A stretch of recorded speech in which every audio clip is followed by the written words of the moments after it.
شروع اللہ کا نام لے کر جو بڑا مہربان نہایت رحم والا ہے۔ جو مخلوق آسمانوں اور زمین میں ہے اللہ کی تسبیح کرتی ہے اور وہ غالب ہے، حکمت والا ہے۔ آسمانوں اور زمین کی بادشاہی اسی کی ہے، وہی زندگی دیتا ہے اور وہی موت دیتا ہے اور وہ ہر چیز پر قادر ہے۔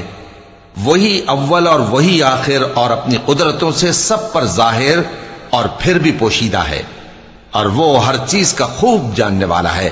وہی ہے جس نے آسمانوں اور زمین کو 6 دن میں پیدا کیا، پھر عرش پر جلوہ افروز ہوا۔ جو چیز زمین میں داخل ہوتی اور جو اس سے نکلتی ہے، اور جو آسمان سے اترتی اور جو اس میں چڑھتی ہے، سب اس کو معلوم ہے۔ اور تم جہاں کہیں بھی ہو وہ تمہارے ساتھ ہوتا ہے، اور جو کچھ تم کرتے ہو اللہ اس کو دیکھ رہا ہے۔ آسمانوں اور زمین کی بادشاہی اسی کی ہے، اور سب معاملات اسی کی طرف رجوع ہوتے ہیں۔ وہی رات کو دن میں داخل کرتا اور دن کو رات میں داخل کرتا ہے، اور وہ دلوں کے بھیدوں تک سے واقف ہے۔ لوگوں، اللہ پر اور اس کے رسول صلی اللہ علیہ وآلہ وسلم پر ایمان لاؤ، اور جس مال میں اس نے تم کو اپنا نائب بنایا ہے اس میں سے خرچ کرو۔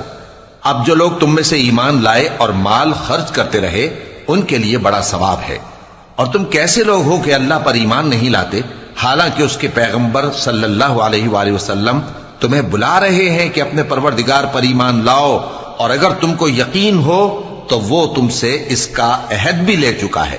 وہی تو ہے جو اپنے بندے پر واضح آیتیں نازل فرماتا ہے تاکہ تم کو اندھیروں سے نکال کر روشنی میں لائے۔ بے شک اللہ تم پر نہایت شفقت کرنے والا ہے، مہربان ہے۔ اور تم کو کیا ہوا ہے کہ اللہ کے رستے میں خرچ نہیں کرتے، حالانکہ آسمانوں اور زمین کی وراثت اللہ ہی کی ہے۔ جس شخص نے تم میں سے فتح مکہ سے پہلے خرچ کیا اور جنگ کی، وہ اور جس نے یہ کام بعد میں کیے وہ برابر نہیں۔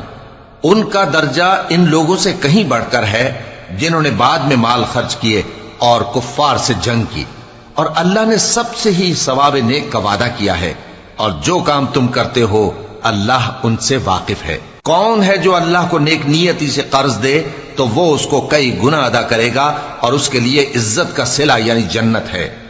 جس دن تم مومن مردوں اور مومن عورتوں کو دیکھو گے کہ ان کے ایمان کا نور ان کے آگے آگے اور داہنی طرف چل رہا ہے، تو ان سے کہا جائے گا کہ تم کو بشارت ہو کہ آج تمہارے لیے باغ ہیں جن کے نیچے نہریں بہ رہی ہیں، ان میں تم ہمیشہ رہو گے، یہی بڑی کامیابی ہے۔ اس دن منافق مرد اور منافق عورتیں مومنوں سے کہیں گے کہ ہمارے لیے انتظار کرو کہ ہم بھی تمہارے نور سے روشنی حاصل کریں۔ ان سے کہا جائے گا کہ پیچھے کو لوٹ جاؤ، پس وہاں نور تلاش کرو۔ پھر ان کے بیچ میں ایک دیوار کھڑی کر دی جائے گی جس میں ایک دروازہ ہوگا، جو اس کی جانب اندرونی ہے اس میں تو رحمت ہے، اور جو بیرونی جانب ہے اس طرف عذاب ہے۔ تو منافق لوگ مومنوں سے کہیں گے کہ کیا ہم دنیا میں تمہارے ساتھ نہ تھے؟ وہ کہیں گے کیوں نہیں تھے، لیکن تم نے خود اپنے آپ کو بلا میں ڈالا اور ہمارے لیے گردش زمانہ کے منتظر رہے، اور اسلام میں شک کیا اور فضول آرزو نے تم کو دھوکے میں ڈالے رکھا، یہاں تک کہ اللہ کا حکم آ پہنچا اور اللہ کے بارے میں تم کو وہ شیطان بڑا فریبی فریب دیتا رہا۔ تو آج تم سے کوئی معاوضہ نہیں لیا جائے گا اور نہ کافروں ہی سے قبول کیا جائے گا۔ تم سب کا ٹھکانہ دوزخ ہے کہ وہی تمہارے لائق ہے، اور وہ بری جگہ ہے۔